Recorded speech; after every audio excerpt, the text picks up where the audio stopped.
Aleluia. Muito bem. Agora sim, povo de Deus, vamos às nossas Bíblias.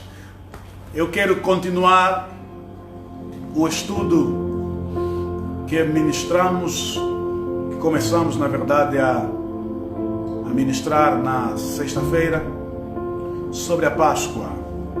Sobre a Páscoa.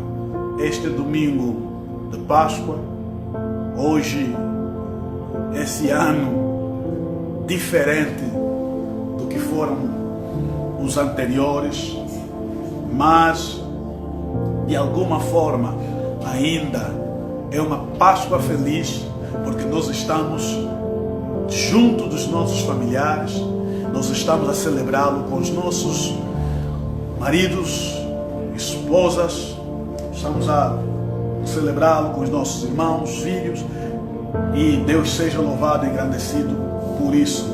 Nada atrapalha e atrapalhou a nossa Páscoa. Eu não li texto bíblico na sexta-feira passada, mas hoje quero fazer questão de ler esse lindo texto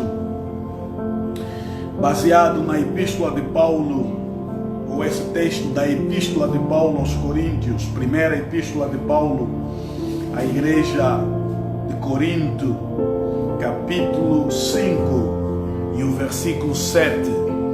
Quero que você ache este texto e goze do privilégio, da bênção, da graça, da alegria, do prazer de ler a palavra do Senhor. Mais uma vez, primeira Epístola de Paulo aos Coríntios, capítulo de número 5, versículo 6. Paulo escrevendo a esta grande igreja da cidade de Corinto, ele disse-lhes, e agora diz também a nós: alimpai-vos, pois do fermento, alimpai-vos, pois do fermento velho, para que sejais uma nova massa, assim como estáis sem fermento. Ponto. Porque Cristo, nossa Páscoa, foi sacrificado por nós. Alimpai-vos, pois, do fermento velho, para que sejais uma nova massa, assim como estáis sem fermento. Porque Cristo, nossa Páscoa, foi sacrificado por nós. Porque Cristo, nossa Páscoa, foi sacrificado por nós. Prezados irmãos, neste versículo, nós podemos dividi-lo há uma divisão natural deste versículo dupla. Há uma dupla divisão natural desse texto. Dupla. São duas divisões naturais. E essas duas divisões naturais apontam para dois aspectos de uma única festa. Dois aspectos da festa da Páscoa, da festa judaica da Páscoa. A primeira divisão natural do texto é esta, mais extensa, que diz: alimpai-vos, pois do fermento velho, para que sejais uma nova massa, assim como estáis sem fermento. Essa é a primeira parte. Daqui a pouco eu explico. A segunda parte é: porque Cristo, nossa Páscoa, foi sacrificado por nós. Então a primeira parte é estar sem fermento. A segunda parte é Cristo, nossa Páscoa. Então, coloque na tua cabeça, repita para o teu espírito, a primeira parte dessas duas divisões naturais desse texto. A primeira é estar sem fermento, é limparmos do fermento velho. Primeira parte, estar sem fermento. Segunda parte é Cristo, nossa Páscoa. E por que eu estou a dividi-lo desta forma? Por que essas duas divisões naturais? Por que estar sem fermento e por que Cristo, nossa Páscoa? Porque este versículo é o que melhor define a Páscoa. Observem, eu na sexta-feira passada disse que havia 7 festas principais. Há teólogos que acreditam, até dizem ser 8, por causa dessa divisão natural que está aqui. 7 festas judaicas. Eu disse que Israel é um povo festivo, mas é um povo festivo, não apenas um povo culturalmente festivo. Era um povo festivo porque Deus calendarizou, estruturou o calendário religioso civil daquela nação em torno de festas. E nessas festas era uma celebração ao seu nome. Nessas 7 festas haviam 4 principais. 4 principais. E eu sexta-feira disse-vos que essas 4 principais, para a gente memorizar, seria fácil nós dizermos TPPT, TPPT, TPPT, letra T, letra P, letra P, letra T. Então, 2 vezes T, 2 vezes P. T, primeiro T, depois P, depois P, depois T. Então, essas 4 letras significam simplesmente o início das 4 grandes festas judaicas. Portanto, são elas: tabernáculos, Páscoa, Pentecoste e trombetas. Tabernáculo, Páscoa, Pentecoste e tabernáculo e trombeta. Ou seja, a festa dos tabernáculos, a festa da Páscoa, a festa do Pentecoste e a festa das trombetas eram as 4 principais festas do calendário judaico. Portanto, a Páscoa, ela está dentro do calendário judaico-cristão. O cristão comemora, celebra a Páscoa que começou no judaísmo, que começou lá no Egito, em Êxodo capítulo 12, e ela interliga com a Páscoa que dá lugar à morte de nosso Senhor e Salvador Jesus Cristo e subsequente ressurreição. A Páscoa, a festa do tabernáculo era uma comemoração em que os judeus, em que Deus os fazia recordar o povo quando ele habitou no deserto em tendas.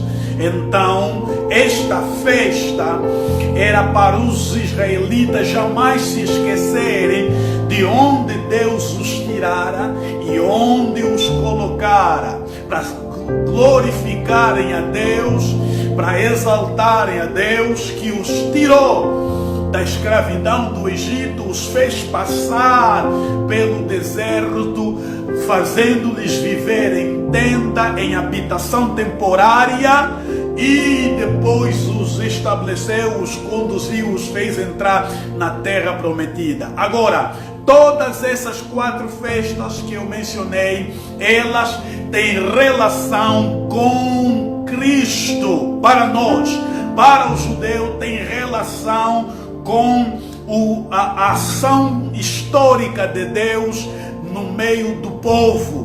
Mas para nós, cada uma dessas festas, TPPT, tabernáculo, Páscoa, Pentecoste e trombetas, todas as 4, ou todas elas, nos remetem para Jesus.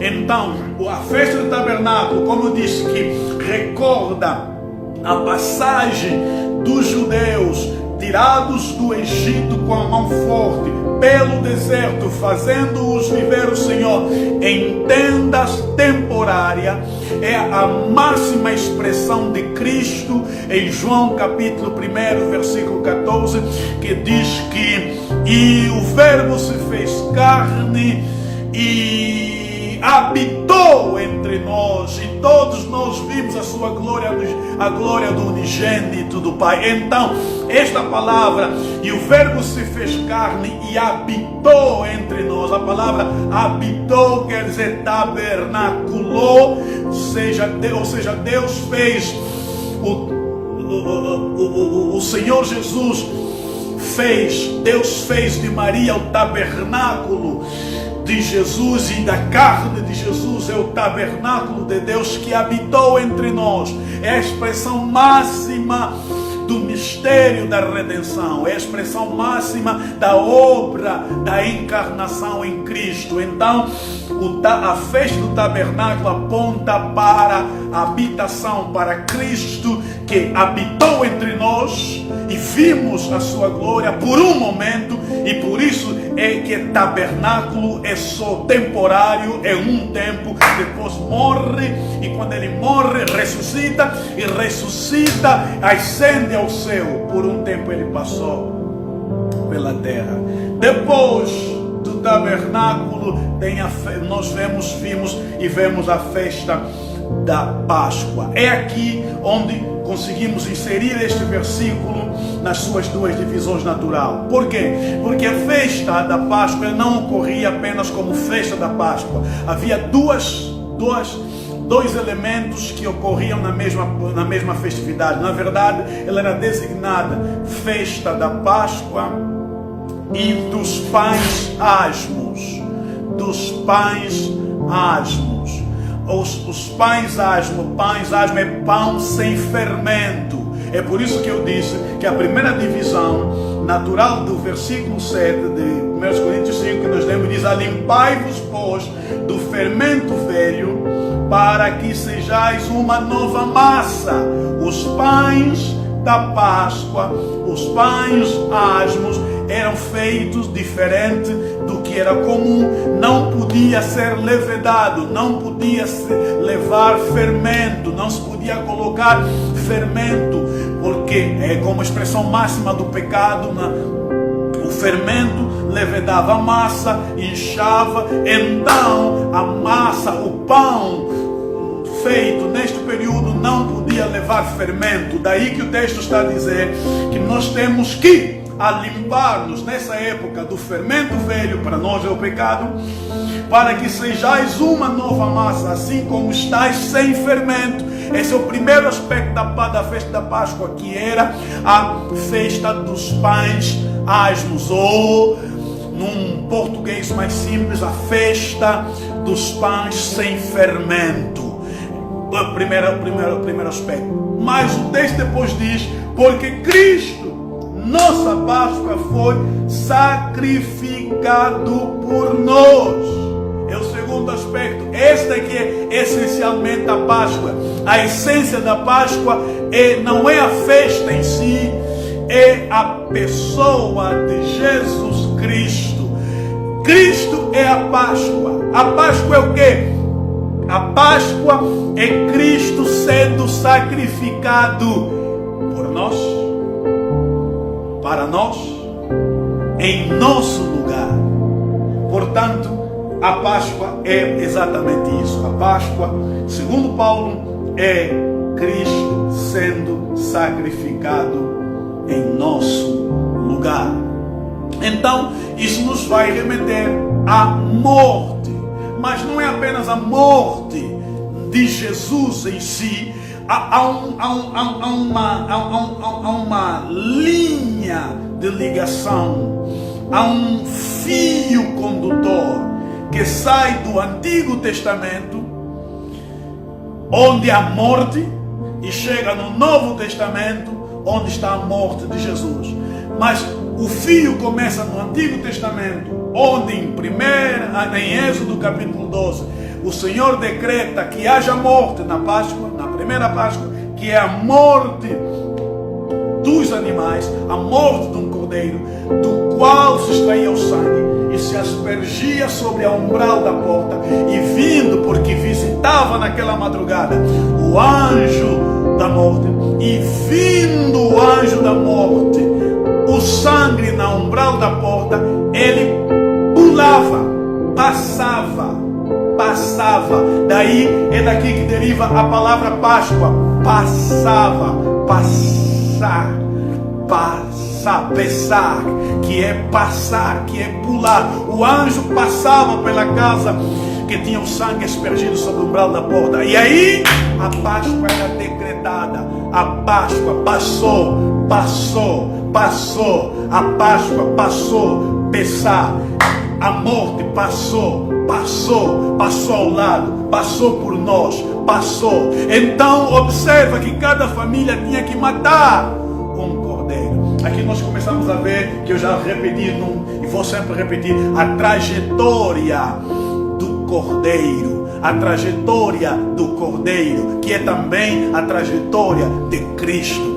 Cristo não morreu por uma decisão de repente. De repente Deus pensou e encarnou-se e aí morreu. Não, de maneira nenhuma. Não, o plano da salvação reuniu-se totalmente em Cristo, está na pessoa de Cristo. Então tudo começou planejadamente, muito lá atrás. A trajetória do cordeiro. O cordeiro, nós vemos ali, portanto, este cordeiro, mas não é o primeiro cordeiro. Em Êxodo capítulo 12, não é o primeiro cordeiro, embora seja o cordeiro que dá nome depois da Páscoa. Já houve antes o primeiro cordeiro, em Gênesis capítulo 22, quando Abraão vai pronto a imolar seu filho, e o Senhor brada do céu, estava um carneiro preso, e deste carneiro pegou-se e colocou-se no lugar de Isaac. E Isaac, a quem Abraão estava pronto a matar, ao invés de morrer Isaac, morre este carneiro. E ali vemos a primeira expressão do carneiro na trajetória deste cordeiro. Ele morre para substituir um indivíduo, um menino, um moço, um jovem chamado Isaac. Depois temos ali em Êxodo capítulo 12, onde ele morre um cordeiro. Cada família mata um cordeiro para que o anjo da morte não entrasse na família. Então ali temos o segundo cordeiro, que morre por uma família. Depois, com a evolução histórica, chegamos no Novo Testamento, em que nós olhamos, ouvimos da boca de João Batista, no capítulo 1 de João, versículo número 29, eis aí o Cordeiro de Deus que tira o pecado do mundo. Aí vemos o terceiro cordeiro, eis aí o Cordeiro de Deus que tira o pecado do mundo. O primeiro morreu por uma pessoa, o segundo morreu por uma família, o terceiro morre por todo o mundo. Não finalizou aí a trajetória do cordeiro. Nós vemos mais lá adiante, em Apocalipse capítulo 5, o Cordeiro de Deus, que é o único que tem poder de abrir os selos. Ali encontramos a dimensão final do Cordeiro. É o Cordeiro eterno, graças a Deus. Então nessa trajetória do Cordeiro, ali esse Cordeiro já não morre, não vai morrer. Este Cordeiro é o Cordeiro que vive, é o Cordeiro que morreu, mas agora vive, graças a Deus por isso. Nessa trajetória que eu quero que você compreenda, que Deus fala ao longo da história o que falou. Ele fala o que falou. O que ele fala hoje, falou ontem. O que ele falará amanhã, ele fala hoje. É assim a trajetória histórica e do plano da salvação. O primeiro cordeiro que morre por um indivíduo é o cordeiro profetizado. É o cordeiro profetizado. O cordeiro tipificado,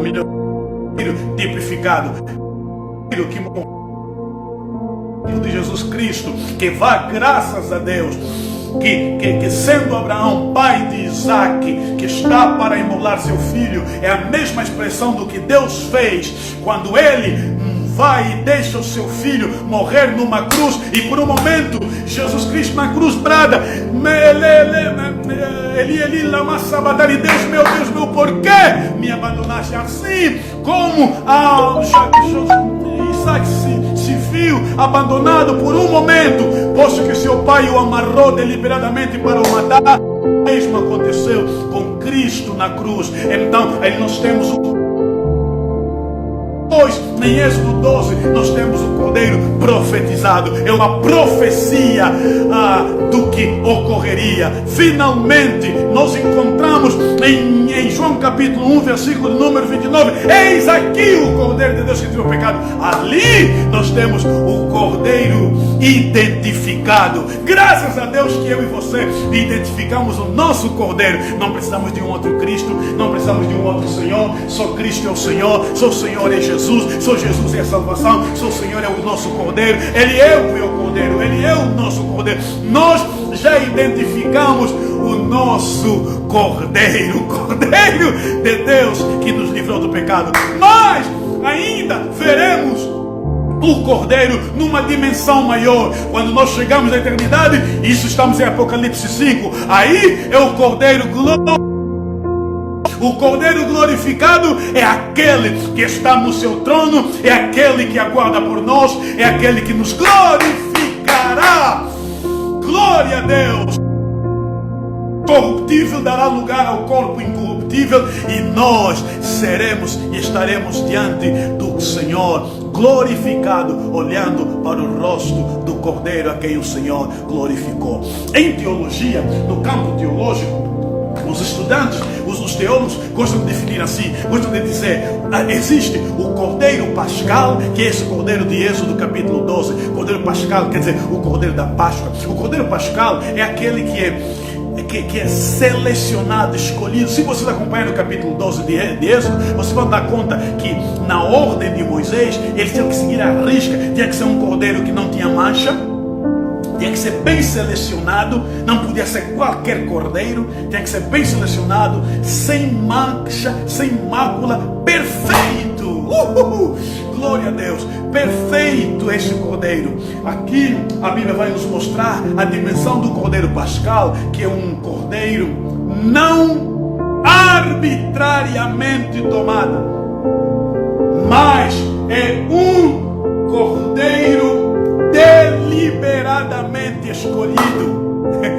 Oh, aleluia. Mas por que tinha que ser Jesus? Não podia ser outro, tinha que ser Jesus. Por que tinha que ser Deus? Não podia ser outro, tem que ser Jesus, que é o Deus encarnado. Ele não é um ser arbitrariamente pego, mas sim deliberadamente selecionado. É um cordeiro inocente, tinha que ser inocente, e na sua inocência. Por isso é que Jesus não conheceu o pecado, por isso é que ele não pecou, porque ele é o cordeiro pascal, a expressão da perfeição de Cristo, não só do seu caráter, mas também da perfeição do seu sacrifício. Deus seja louvado, o cordeiro pascal. Depois eles definem, os teólogos definem como existe o cordeiro vicário. A palavra vicário simplesmente quer dizer substituto, aquele que substitui, é o cordeiro substituto. Isso está lá bem descrito, lá em Levítico, como a expressão da lei mosaica, quando ele pede que quem o infrator tinha que levar um cordeiro, e quando ele chegasse, deixava o cordeiro e ele voltava. Sabe, quem levasse o cordeiro, ele estava a levar o cordeiro em pecado, mas quando ele voltasse, ele voltava vivo, mas o cordeiro que ele levou não voltava com ele, porque morria no seu lugar. Aqui nós temos a expressão máxima do cordeiro vicário, do cordeiro que substitui. Depois eles encontram o cordeiro da expiação. Sim, na época da expiação de Yom Kippur, mata sempre um cordeiro, como a expiou o pecado.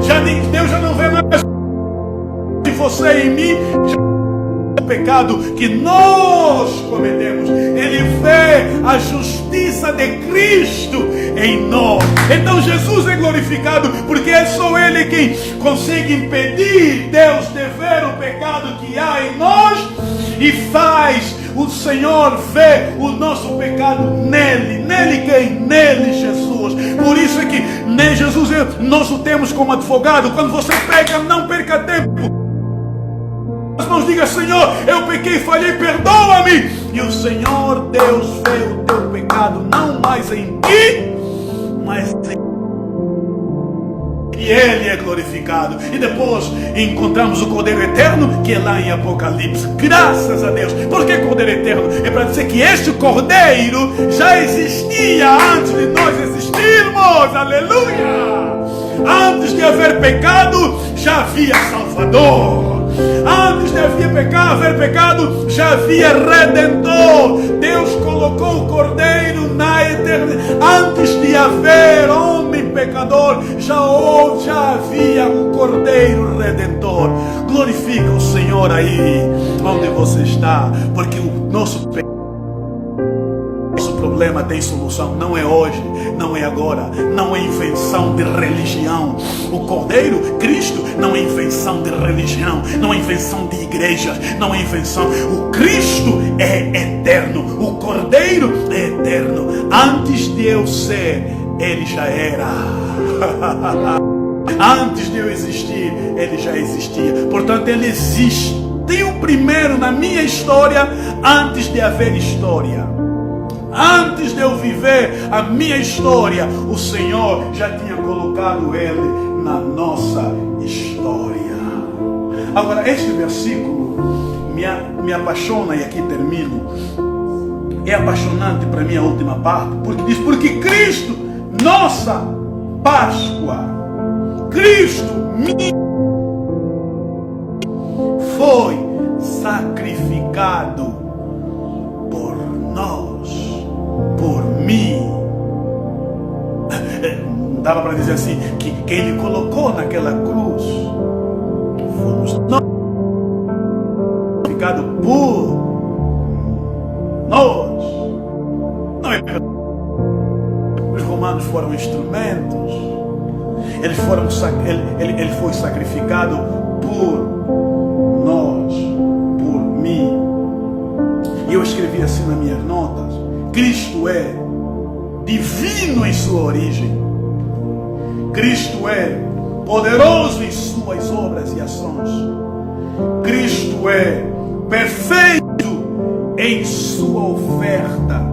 Nós vemos isso em Hebreus 10:12. Cristo é imutável em seu sacerdócio. Seu sacerdócio, porque Ele é o único que é ao mesmo tempo sacerdote e oferta.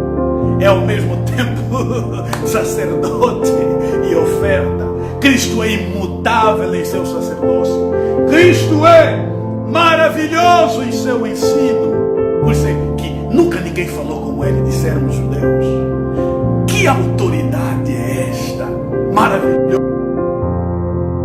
Cristo é imaculado em seu caráter. Sim, Ele é aquele que se procura, escolha um cordeiro sem mancha. Nenhum mal vi nele, disse Herodes. Quereis vós este homem? Meu Deus, pequei contra um lado em seu caráter, amável em sua graça. Eu escrevi ainda: Cristo é nossa autoridade. Aleluia!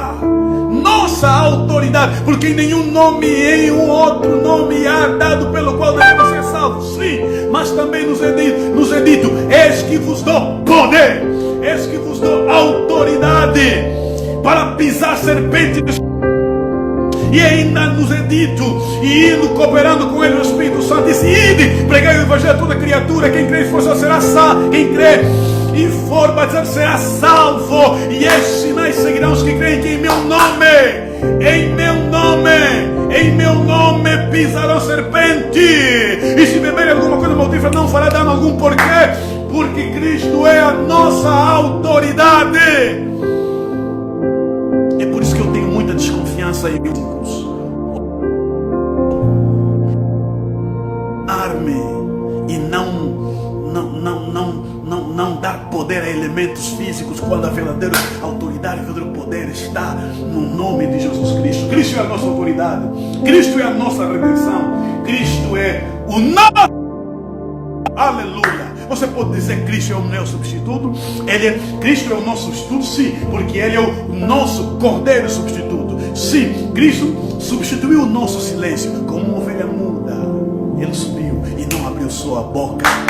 Ele é o substituto do nosso silêncio. Cristo é o nosso substituto. Ele é o substituto da nossa dor. Isaías 53, versículo de número 5. É o homem que levou a nossa dor consigo. Ele é o substituto da nossa dor. Cristo é o substituto também do nosso pecado. Ele é o substituto do pecado. Celebremos o Cristo que é a Páscoa, a verdadeira Páscoa, por nós, para nós, em nome de Jesus. Glória a Deus nas alturas. Glória ao Senhor que venceu o túmulo, que venceu o inferno, a Satanás, para ser adorado por nós hoje.